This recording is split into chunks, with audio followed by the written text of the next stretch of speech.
1 साल बाद न्यूज़पेपर में छपा अनुपमा का इंटरव्यू और यह देखकर राही के उड़े होश। हाँ दोस्तों, सीरियल अनुपमा के आने वाले धमाकेदार एपिसोड में कहानी में एक बड़ा मोड़ आने वाला है। जिस तरह से अभी हाई वोल्टेज ड्रामा चल रहा है, अब कहानी में 1 साल का लीप आएगा। लीप के बाद अनुपमा के नए अवतार को देखकर पूरे कोठारी परिवार के होश उड़ जाएंगे। फिलहाल कहानी में दिखाया जाएगा कि किंजल को अरेस्ट करवा दिया जाता है।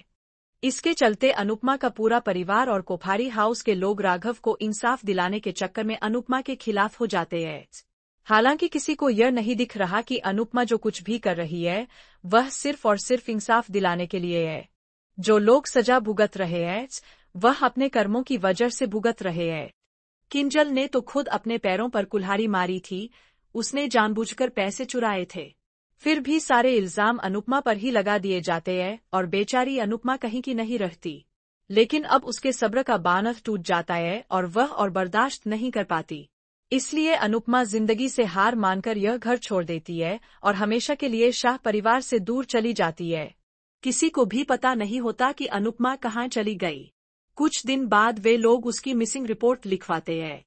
परिवार के लोग उसे फोन लगाने और ढूंढने की कोशिश करते हैं, लेकिन न उसकी बॉडी मिलती है और न ही उसका फोन। इधर प्रेम पूरे परिवार पर चिल्लाता है और कहता है कि यह सब आपकी वजह से हुआ है।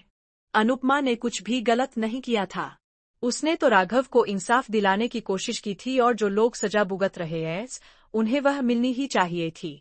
इसके बाद कहानी में एक बड़ा ड्रामा देखने को मिलेगा जब 1 साल का लीप आता है।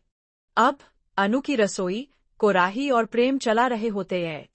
तभी अचानक अनुपमा की फोटो एक अखबार में छपती है जिसमें वह इंटरव्यू दे रही होती है। इस शानदार आर्टिकल में लिखा होता है कि अनुपमा ने एक नया स्टार्टअप शुरू किया है और इस बिजनेस में उसने कई महिलाओं को नौकरी दी है। इस इंटरव्यू में अनुपमा बताती है कि अब उसके साथ केवल उसके कृष्ण भगवान है और वह अब किसी से कोई रिश्ता नहीं रखती। उसे किसी से कोई उम्मीद नहीं है क्योंकि वह यह बिजनेस सिर्फ लोगों की भलाई के लिए कर रही है। अनुपमा का स्टार्टअप